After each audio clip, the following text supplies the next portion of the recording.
ఒక పేదవాడికి సాయం చేయాలనే సదుద్దేశంతో మీడియా మిత్రులు ముందుకు వచ్చారు. ఆ పేద కుటుంబానికి సహాయం చేయమని, వీరి పరిస్థితిని ప్రభుత్వం దృష్టికి తీసుకెళ్లాలని ఇలా మీడియా ద్వారా ప్రయత్నం చేస్తున్నారు. ఇక వివరాలకు వెళితే రమణయ్య ఒక నిరుపేద. రెక్కాడితే గాని డొక్కాడని పేద జీవితం అతనిది. భార్య, 3 పిల్లలతో ఊరూరు తిరుగుతూ చిన్న చిన్న వస్తువులు అమ్ముకుంటూ జీవనం సాగిస్తున్నాడు. కడపలో టీడీపీ మహానాడు న్యూస్ కవరేజ్కి వెళ్లిన విలేకరికి ఈ పేద కుటుంబం కనిపించింది. ఈ వీడియో చూశాక అతనికి ఏదైనా సహాయం చేయాలి అనిపిస్తే అతని ఫోన్ నెంబర్ 9502264366కు డబ్బు పంపించి మీకు తోచిన సహాయం చేయండి.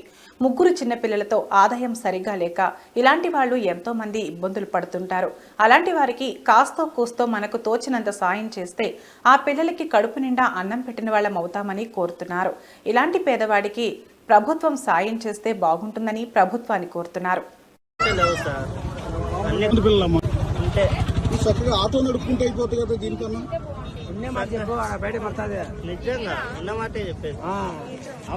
కాదు. ఆటో నడుపుకుంటే కిరాయికి దానికే డబ్బులు వస్తాయి కదా. సీరియల్ ప్రకారం పోవాలంటే కాదు మొత్తం ఈ పక్క సీరియల్ ఇప్పుడు పనులు పెట్టినారనుకో, వాళ్ళకు ఇప్పుడు ఎక్కించిన వాళ్ళకు కూడా ఎంతో కొంత అట్లా నెంబర్ ప్రకారం చేసుకున్నారంతా, బుకింగ్ చేసుకున్నారు ఊళ్ళన్నీ. వేరే ఆట పెట్టేదానికి అవకాశం లేదు. ఏ ఊరు లోకేష్ గారు ఎక్కడే ఉన్నాడు కదా, ఆయనకి ఏమైనా చెప్తావా, ఏమైనా అడుగుతావా? ఏం లేదు సార్, మాకు స్థలం లేదు, ఓన్లీ గుడిసెలోనే ఉన్నాం మేము. ఏ ఊరు మీది?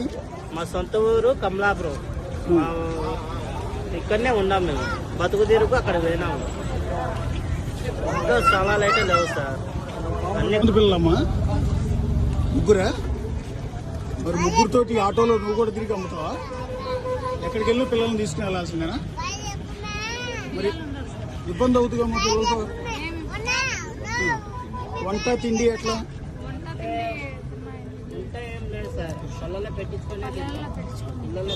ఆటోలో వెళ్ళేటప్పుడు వండుకోరా?